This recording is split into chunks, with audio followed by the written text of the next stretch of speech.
হ্যাঁ হ্যালো বন্ধু, কি খবর? এই তো আলহামদুলিল্লাহ ভালো। আরে বেটা কক্সবাজার ট্যুর আছে বুঝছো, সুগন্ধতা আছে, পুরো শরীরটা না ফ্লেক্সিবল লাগতেছে।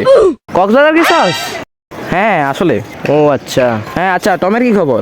কি টমি? আরে তোরে তো বলা হয় নাই, টমি তো মারা গেছে।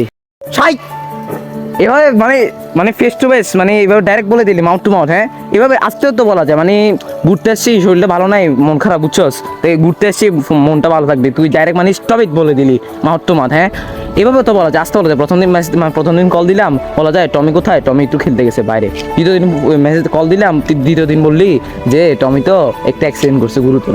তৃতীয় দিন ফোন দিলাম, তৃতীয় দিন বলবি টমি তো হসপিটালে ভর্তি। চতুর্থ দিন কল দিলাম, বলবি ও তো লাইফ সাপোর্টে। পঞ্চম দিন গিয়ে বলতি যে ডাক্তার বলছে শি ইজ ডেড।